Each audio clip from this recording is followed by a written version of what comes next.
नमस्कार शिवप्रेमी मित्रांनो, मौल्यवानाचं स्वराज्य हे महाराजांच्या जिद्दीने आणि मावळ्यांच्या घामाने व रक्ताने उभं राहिलेलं आहे. मावळे महाराजांसाठी प्राणाच्या पलीकडे जपणारे होते. महाराजांच्याच प्रेमामुळे रयत आणि मावळे महाराजांना आपले पालक मानत असे. स्वराज्याच्या सीमा सिंधूच्या नदीच्या उगमापासून ते कावेरी नदीच्या पल्ल्याडपर्यंत स्वराज्य नेणे हे महाराजांचं स्वप्न होते. राज्याभिषेकानंतर हे स्वप्न पूर्ण करण्यासाठी महाराजांनी दक्षिण दिग्विजय ही मोहीम हाती घेतली. मोहिमेनुसार महाराजांनी आपला पहिला मोर्चा भागानगर म्हणजे आत्ताचे हैदराबाद याकडे वळवले. कुतुबशाह भागानगरचा बादशाह होता. त्याने शिवाजी महाराजांसमोर लढाई केली नाही, कारण त्याला माहिती होतं शिवाजी महाराजांनी मुघलशाही व आदिलशाही यांना आपले तलवारीचे पाणी कशी पाजले आहे ते. कुतुबशाहने महाराजांसमोर लढाई केली नाही, तह केला व दोस्तीची भूमिका घेतली. उलट शिवाजी महाराज जेव्हा भागानगरच्या जवळ आले तेव्हा 2 गाव पुढे येऊन कुतुबशाहने महाराजांचे स्वागत केले आणि स्वतः कुतुबशाहने महाराजांच्या पालखीला खांदा लावला. दुसऱ्या दिवशी मोठ्या प्रांगणात कुतुबशाहने महाराजांचा आणि मावळ्यांचा सत्काराचा कार्यक्रम आयोजित केला. नंतर कुतुबशाहने महाराजांना राजधानी दाखवली, खजाना दाखवला, अश्वशाळा, हत्तीशाळा दाखवली. कुतुबशाहने महाराजांना विचारले, तुमच्याकडे आहेत का असे लढाकू हत्ती? महाराज विचारात पडले. महाराजांनी हत्तीचा वापर कधीच केला नाही, कारण सह्याद्रीसारख्या डोंगरावर हत्ती कसे वापरणार? आणि दुसरी गोष्ट म्हणजे मराठे शत्रूवर विजेच्या वेगाने लढाई करत असे, तर हत्ती लढाईचा वेग कमी करत असे, म्हणून महाराज हत्तींना वापरत नसे. तेव्हा महाराजांनी हुशारीने उत्तर दिले, आमच्याकडे नाहीत असे लढाकू हत्ती, पण हत्तीच्या ताकदी एवढे मावळे आहेत. महाराजांच्या सैन्यात बरेचसे काटक मावळे होते. लोकांना हवे तसे धिप्पाड वजनदार असा एखादा मावळा महाराजांच्या सैन्यात असायचा. तेव्हा कुतुबशाहला शंका आली, काटक मावळ्यांकडून मोठा पराक्रम होत असेल का? पण राजा शिष्टाचाराला अनुसरून होणार नाही. तेव्हा कुतुबशाहने आडपडदानी विषय काढला. तो म्हणाला, महाराज, तुमच्या मावळ्यांचा पराक्रम मी ऐकून आहोत, प्रत्यक्ष पाहिला नाही. जर ह्या मैदानात खरोखर एका हत्तीशी झुंज तुमच्या मावळ्याशी झाली तर? महाराजांना समजलं की कुतुबशाहला काय म्हणायचे आहे ते.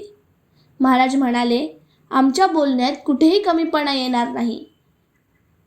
इतका मोठा पराक्रम आमच्या मावळ्यांच्या मनगटात आहेच. हत्तीशी झुंज देण्यासाठी आपणच एखादा मावळा निवडावा. कुतुबशाहने सर्व मावळ्यांवर एक नजर फिरवली. त्याच्या नजरेस पडणारा एक काटक मावळा त्याने निवडला. तो म्हणाला, हा मावळा देईल का हत्तीशी झुंज?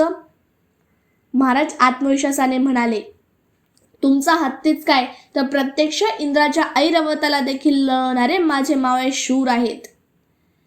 महाराजांचा इशारा होताच धन्याची आन मान आणि शान राखण्यासाठी तो मावळा तयार झाला.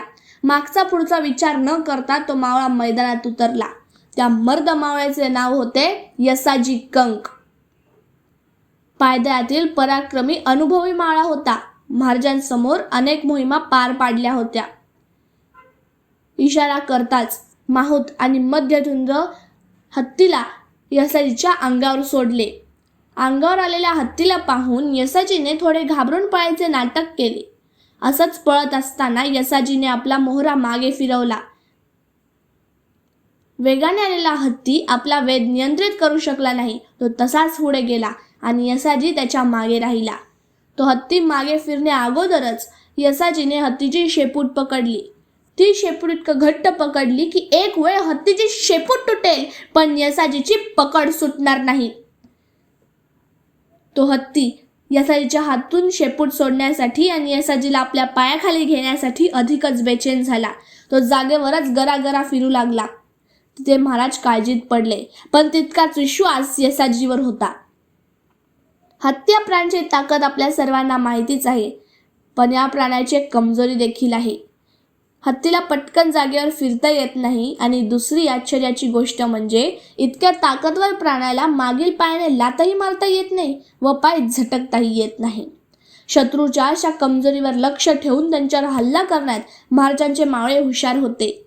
शक्तीपेक्षा युक्ती श्रेष्ठ हे महाराजांच्या मावळ्यांनी वेळोवेळी सिद्ध करून दाखवले आहे. असं तासभर गरागरा फिरून तो हत्ती वैतागला. सोंड वर करून खाली बसला. तितक्यात येसाजीने हत्तीची शेपूट सोडली आणि त्या हत्तीच्या पुढे येऊन उभे राहिले. आपल्या कमरेतली तलवार काढली आणि हत्तीची सोंड खाली येण्या अगोदरच येसाजीने त्याच्या सोंडेवर एक जोरदार वार केला आणि हत्तीच्या सोंडेचे 2 तुकडे झाले आणि काही वेळानंतर तो हत्ती मरण पावला. कुतुबशाहमुळे एका हत्तीचा बळी गेला. पण शिवाजी महाराजांचे मावळे शूर आहेत याची खात्री कुतुबशाहला पटली.